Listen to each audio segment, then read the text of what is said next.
My name is Kim Ottley, and I'm the Vice President of Public Policy for the Chamber of Commerce of Southwest Indiana. Today I have the pleasure of interviewing Mike Schriefer, who is a candidate seeking election to the office of State Representative to the Indiana General Assembly. Please note that the same set of questions will be used for both candidates running for this office. Welcome, Mike. Thank you, Kim. Let's get started. Please state your name, the office you're seeking, and your current position or employment. Okay, my name is Mike Schriefer, and I'm seeking the office of State Representative in District 74. I am a retired educator, having spent 35 years in the North Spencer School Corporation, 19 years as a high school, middle school math teacher, and 6 years as the middle school principal, and my last 10 years as assistant superintendent. And in a small school corporation like North Spencer, assistant superintendent has many jobs. So from buildings and grounds to cafeteria to transportation, curriculum. So very wide experience in the world of education through those years. Great. Mike, if you're elected, what would be your top 3 priorities, and how would you seek to fund and implement those priorities while serving in the state legislature? Well, I've spent many an evening canvassing homes in my district. In that canvassing, I've heard continuously 3 items that are concern of the voters. They have been in no particular order: jobs, the economy, and education. The only one of these that requires funding is education. As a former educator, I've seen over the last several years what has been happening in our schools because of the lack of proper funding. Good teachers are leaving to find jobs in the private sector. Class sizes are becoming larger. The primetime program no longer exists. These concern me. As you have stated, government does not create jobs. However, in Indiana, we are seeing a growth of jobs in the private sector and a loss of jobs in the public sector.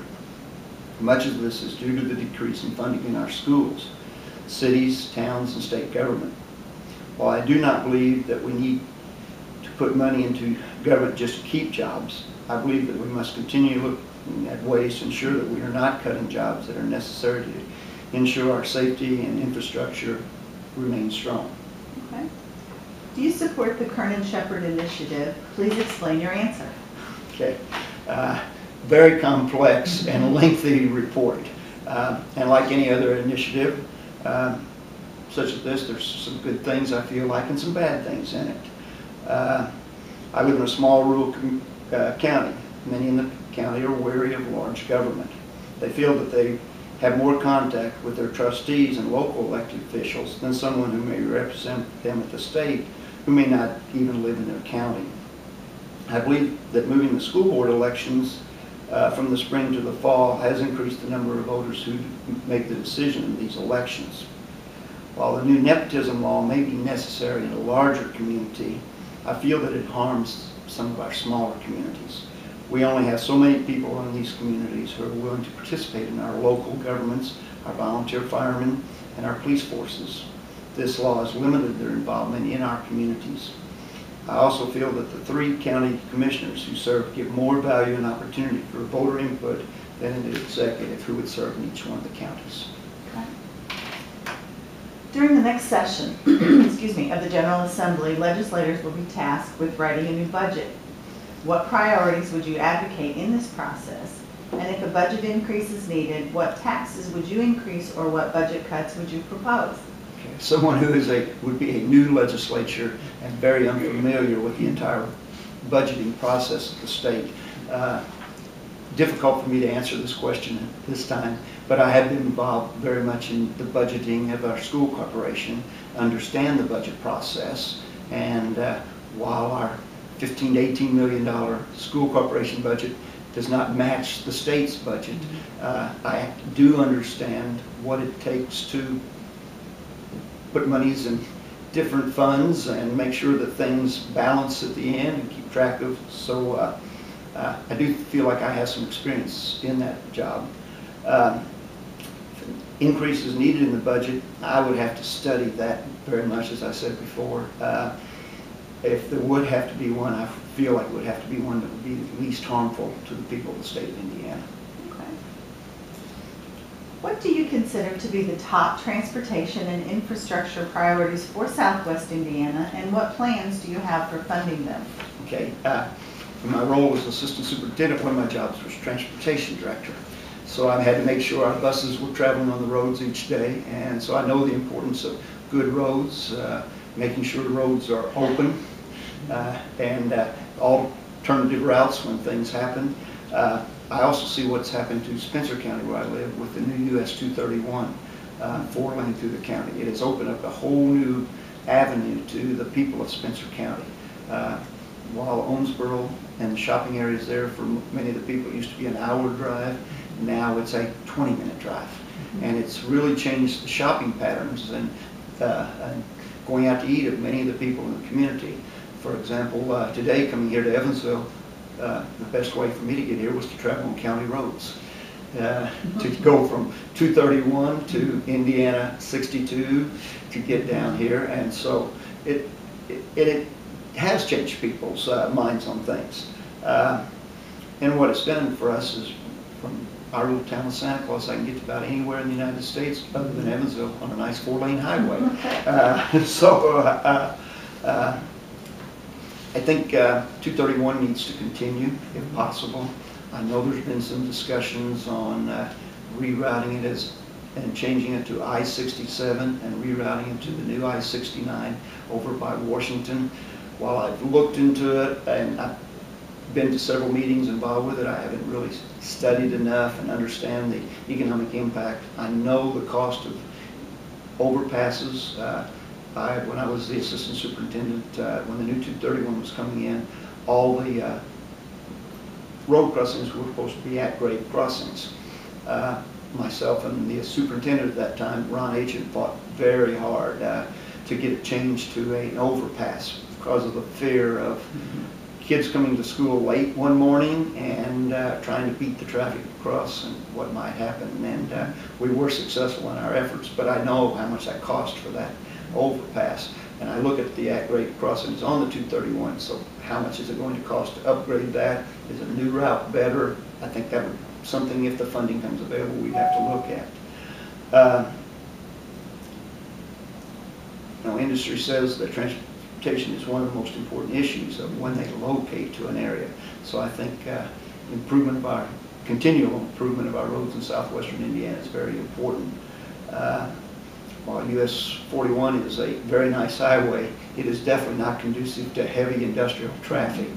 Not a limited access highway, causes, well, we know what happens. I just heard on the radio coming down, there was an accident on US 41 and traffic was tied up again. So I'm sure there's a lot of people coming to work late in Evansville today. The new bridge, and I know that's our next question, so if that's okay, I'll continue. Yes. I think the new bridge over the Ohio River on I-60 for I-69 needs to be a priority for this part of the country. I know sometimes people of Indianapolis and further north kind of forget about us here in southwestern Indiana, unfortunately, and I really believe that has to be a priority. The twin bridges have run their lifetime almost. It seems like the traffic load continues to get heavier and heavier on that, and got to be done. I don't know where the funding will come from because I don't know enough about it yet at this point in time if I'm elected, but it's something that I would work very hard to ensure that it is put at least into the budget and looked at for this part of the state. Great.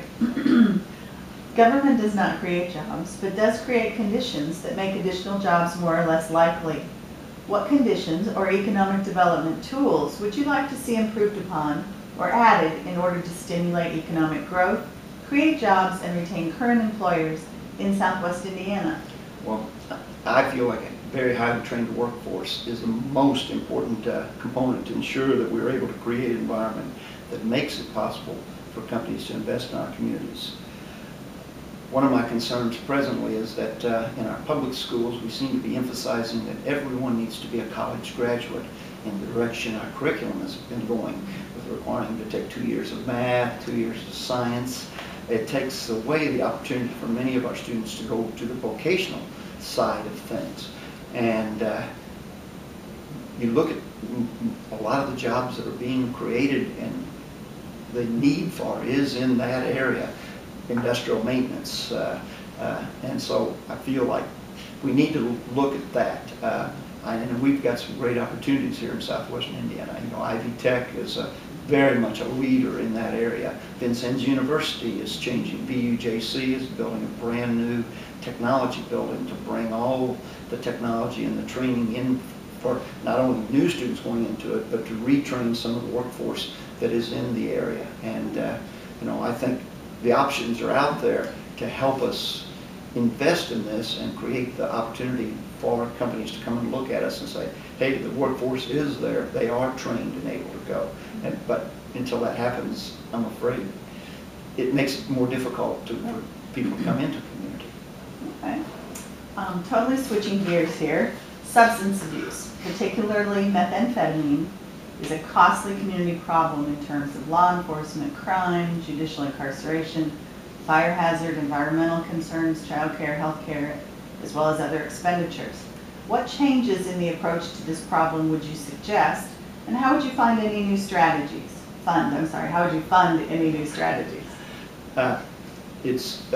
When I read this question, it was interesting because our Spencer County Retired Teachers Association had just met with one of the speakers at our last meeting was our local sheriff's office. Mm-hmm. And he was the gentleman that is Officer McDermott, who works with the drugs investigations in Spencer County.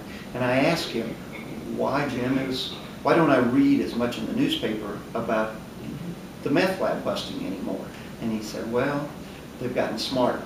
The one pot system makes it much more difficult for us to find where they're creating. The smell isn't there like it used to be. It can be here, they could be over here. So it's become much more difficult to find those for our police forces. And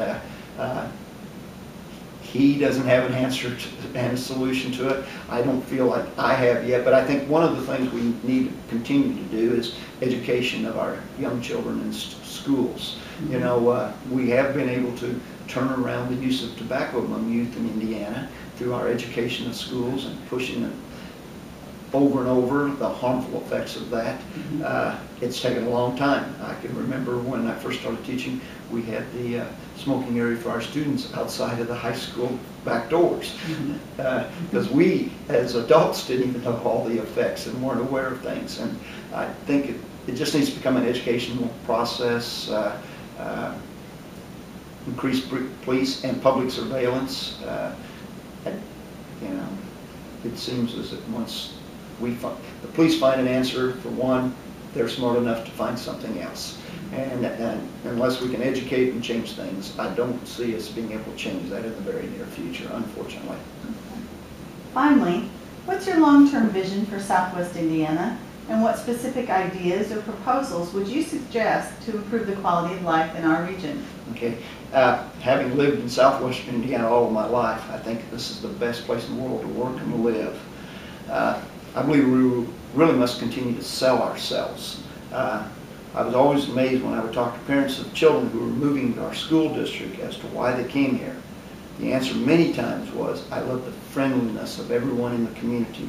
I love the easygoing lifestyle that everyone seems to have. And I want my children to attend some of the best schools in the state of Indiana. The downside, there's just not enough to do around here. I think that we need to promote throughout the state our Southern Indiana treasures. New Harmony, Mesquite Park Zoo, Angel Mounds, Lincoln Boyhood National Memorial, Holiday World, just to name a few of those. I feel that if we cannot get them to stay and move here, at least we can get them to encourage them to visit us and bring some of their money to southwestern Indiana to help out our economy. Great. Well, Mike, I greatly appreciate your time today. If you have a campaign website or contact information that you'd like to share, go ahead and do so now. Okay. I do not have a website, but I do have a Facebook page, and that can be found just by looking up Mike Schriefer. There's two of us. One of us is in Germany, but